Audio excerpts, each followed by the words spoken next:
G'day, everyone. Got a little bit of technical difficulty again, but the joys of new software. Definitely live now. But I just wanted to say hello. Hope you're doing well in your respective areas of this great land. A little bit of news on this week. A few changes, a few things happening at our end at Outback Optics. We've got a few new things to talk about. A couple of things you might have noticed through the week that we started a podcast called Outback Lens. We're going to do a little bit more long-form content on that. Our live streams, we're still going to edit up and put up on our up on YouTube. We started a YouTube page, Spotify account, so you can actually listen to us on the radio in the car. So yeah, we've got a few bits and bobs we've started just to do a recap on our socials, how you can follow us: YouTube, Spotify, LinkedIn, Facebook, Instagram. Most of them are just Outback Optics or at Outback Optics. I've got multiple cameras rolling here today, so I'm trying to do a live stream through a software, but have struggled with some privacy, so we're going to get through that, I think. That's probably about it. Yeah, just to touch base what the plan is with some of these live streams is to be a bit more, I guess, short form, a bit more informal, bit of a roundup of what's going on around the traps, both, politically,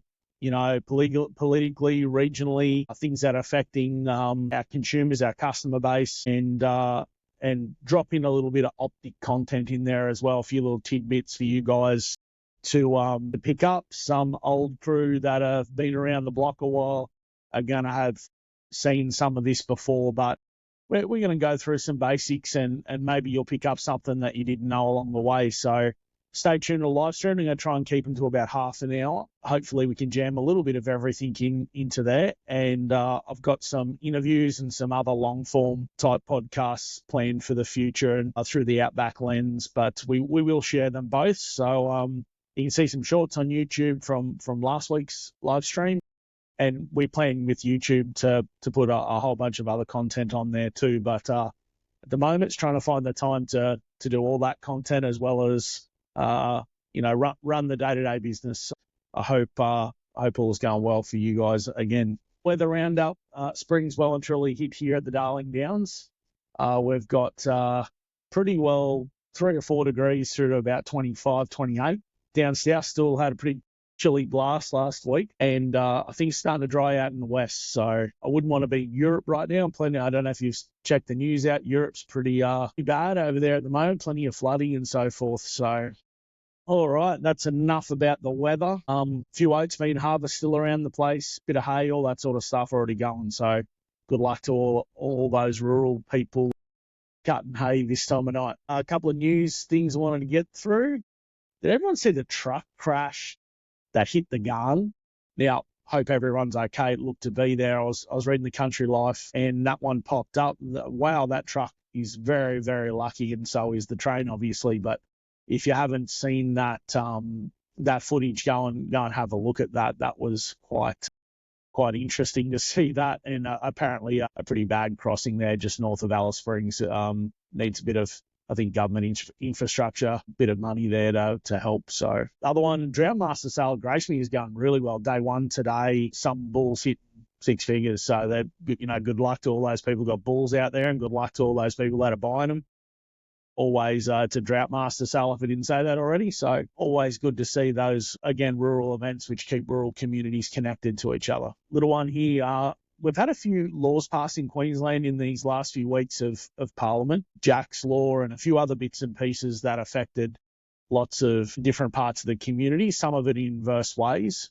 Some of it's no problem, and others, I think they just haven't thought out the legislation and the implementation of the legislation well. Queensland ammo law, I'm not sure yet when that's coming into effect. I believe it will be, but it has passed as a law through Parliament. So that means recording now through your local firearms dealer, local gun store, local feed store, wherever you get your ammunition from. They'll be required to use a government computer system to record that transaction and basically check your license is current.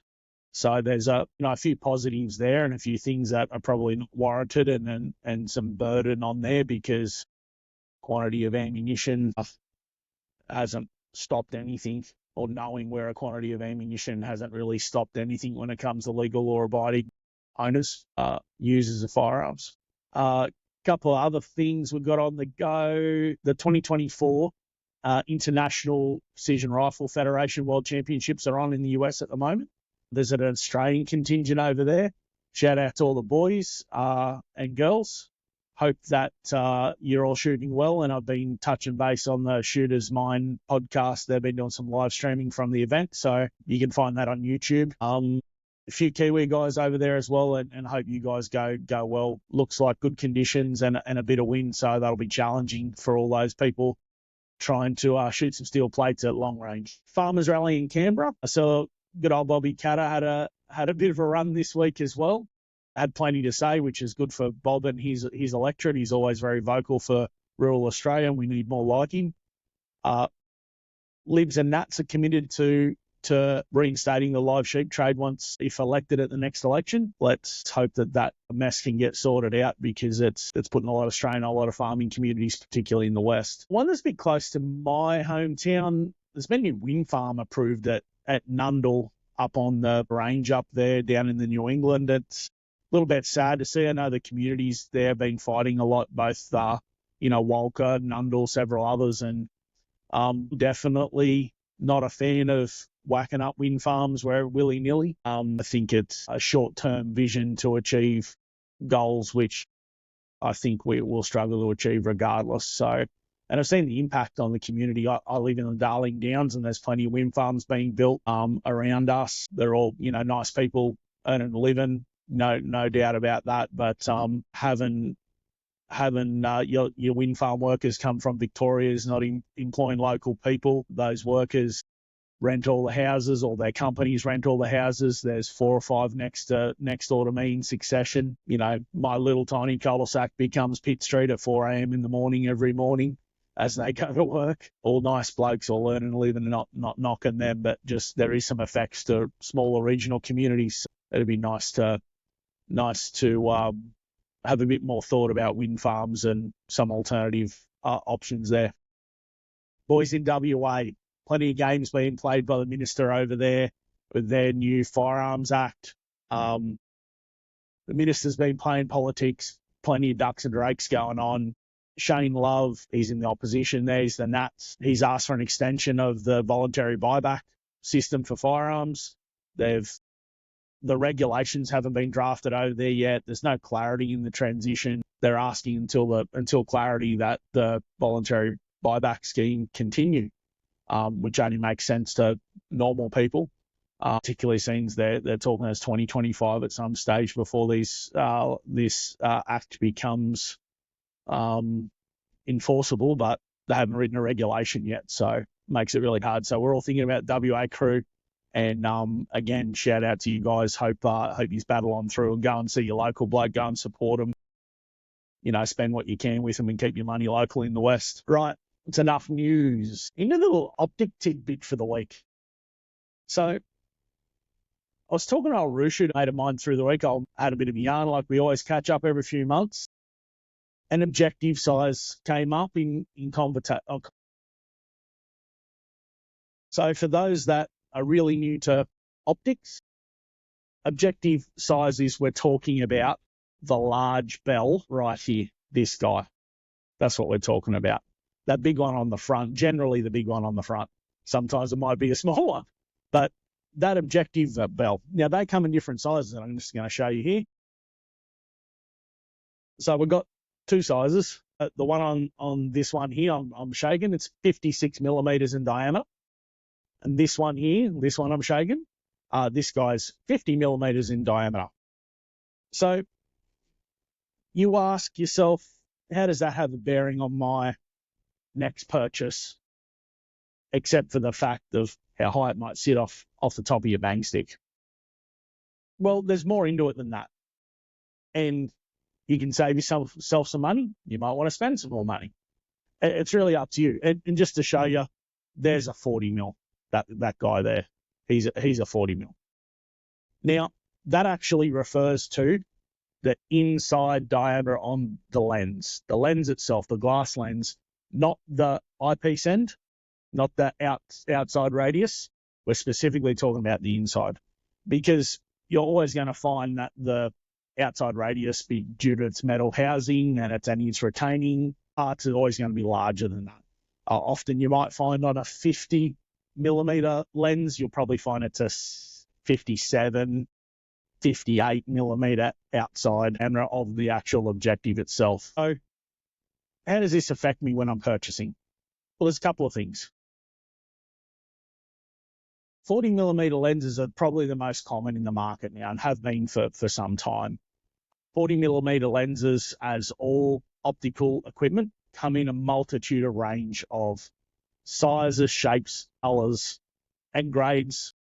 The way I like to explain lenses, and this is getting a fraction deep off the topic, but we'll hang in there.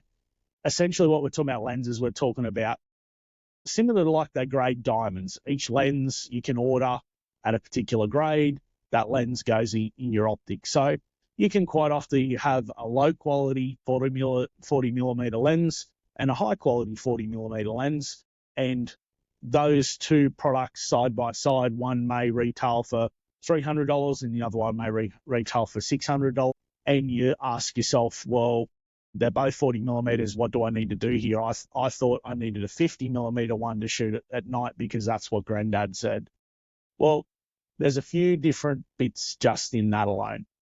First thing is, size doesn't mean better quality or better optical quality, because again, you could have a high grade, smaller lens, and that optical system could let more light through or more quality of light through to your eye, therefore being able to see that little bit longer late in the afternoon or early in the morning. So we talk about what Granddad said. I just mentioned that, and that's a good lead in. In store, we hear a lot about Granddad or my old mate who's a pro roo shooter or used to be a pro roo shooter, and there's some truths to a lot of those things.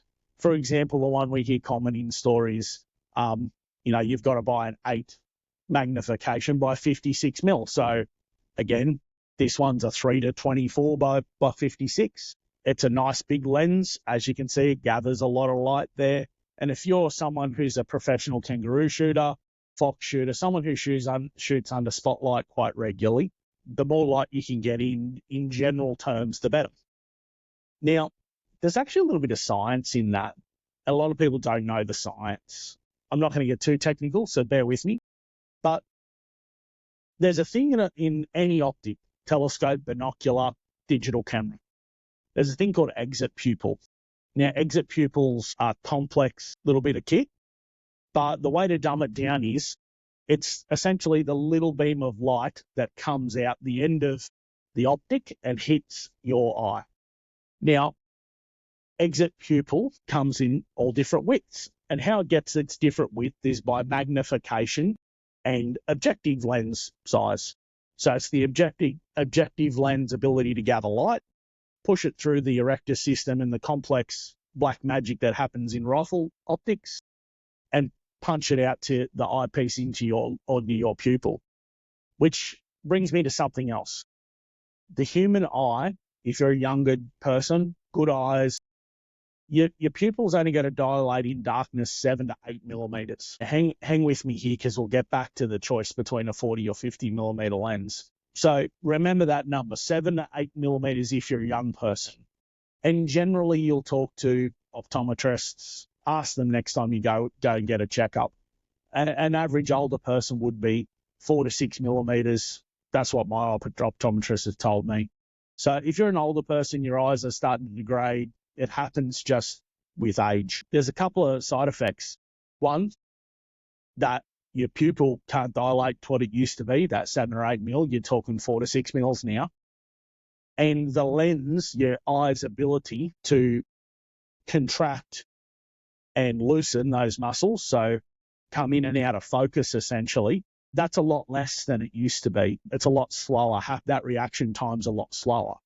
So all that being said, if you're a young person with an eye that can come through, that can take a 7 or 8 millimeter light path, we want to see what our rifle optic can push through. And there's a few other bits of black magic, but the general way to see if this will work for you is going to be grab the objective lens size. So in this case, 56 mil. And for argument's sake, because it's an old Pro Roo shooter, Pro Fox shooter, night shooter type configuration, I put this optic on 8. So if you divide 56 by 8, gives you 7. And that'll actually give you a pretty close approximation to what the exit pupil beam of light, if you want to call it that, that's the width of the beam of light. So it's going to come through there at about 7 millimeters in diameter. So if you're talking about buying an optic that your eye can actually use everything that it can put out, the 56 is a good choice. Hence why back in the day, it was so widely used for pro night shooters, because they needed as much light as they could to get through. That same pro shooter now, if you were to try and find an 8x56, which there is few, so you end up having to go to what they call a variable power rather than a fixed power optic. Like all these have a magnification range. This one's particularly 3 to 24 in magnification. So when all that happens, you end up being somewhere around $2,000, $1,500 for a good quality, large lens. Name the manufacturer. Generally, you're going to be up in that price point. There is some cheaper, don't get me wrong. We offer a 3 to 12 by 56 products aimed at those afternoon shooters, those night shooters, and it sells really well for us. But in general, a lot of these optics are going to be quite expensive in those high-end brands. So you ask yourself, I'm an older shooter now, or I'm an older user of optic products. Do I need a 56 mil objective? Do I need to spend the $1,500? My budget's different than it used to be. So now you say, well, what about a 50 mil? So let's say that 50 mil, we've got a great little option here, a 2.5 to 10 Endeavour, 2.5 to 10 by 50 Endeavour. It's a great product there. So I'm just trying to get that in focus. There it goes. Yeah, so it's a Endeavour, 2.5 to 1050. Great. So its maximum magnification is 10. So if we divide 50 by 10, it gives you 5. So if I'm an older shooter and my pupil can only dilate 4 to 6 mils, an optic that'll give me a 5 mil exit pupil, a 5 mil diameter beam of light to hit my eye, and it's, say, $600 or $700, regardless of the brand, lens quality's being equal, you probably find that that's going to be a really good optic for you, because your pupil can't dilate the extra few mils to actually take advantage of some of those benefits that you get by those large objective 56 mil objectives. So then we talk about our 40 to 50 mil. Now, at the cheaper end of the market, generally what manufacturers will do is they may even have to put another lens in the front to make the optical system work. Particularly if you're looking at 1-inch tube rifle scopes with 50 mil lenses. You may find there's an extra lens in there. So what's going to happen is every time light passes through a lens, it's going to degrade that bit of light, which means they all need to be better multi-coated. The system needs to be really good to get that quality and that clarity through to that beam of light to hit your eye. Keep that in mind, because just because you've got that 50 mil doesn't mean it's letting that extra bit of light touch your eye, because manufacturers can do some little things in there to basically give the market what they want. Manufacturers want to make optics that people want to buy. And if someone says, hey, I can only afford X amount of dollars, $280, but I want a 3 to 12 56, manufacturers will make that to a price point. And generally what suffers is the optical clarity. The same like anything you buy, generally has got to be something that suffers, and that's generally it. I'd probably also say that in general, if you've got a good 40 mil optic versus a cheaper or a similar price 50 mil, particularly in the same brand, that's always a good way to be. You'll probably find that brand, you probably find there's a few things to take into consideration in there. And one of those is the fact that Optic, the 40mm may be the better choice, because simply the fact that the light path and the lens quality may give you a better budget, better optic for your particular needs. 56 mils and mounting the optic higher.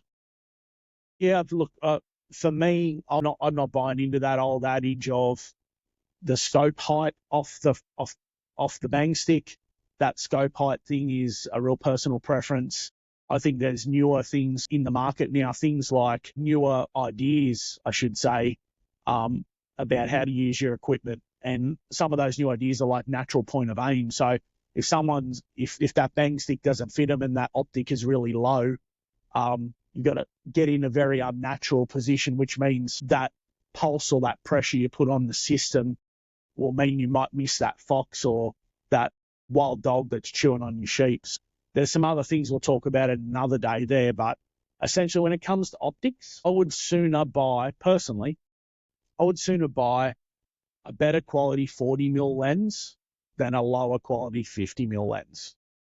But I'll let you make that choice. You now armed with some information. Divide the maximum magnification you think you'll want to use against the objective lens size. It'll give you an idea of what that exit pupil is going to be. Where do you think someone like myself, 40 odd years old, wearing glasses, got astigmatism in my right eye? I need as much help as I can get, but I don't necessarily need to go at a hunting optic. I don't need to go and use I don't need to go and spend that extra money is what I'm trying to say necessarily. So you can have a good value for money optic with a 50mm lens instead of going to a 56, or the other way, like we've talked, going from a 40. Here's our little bush ranger here.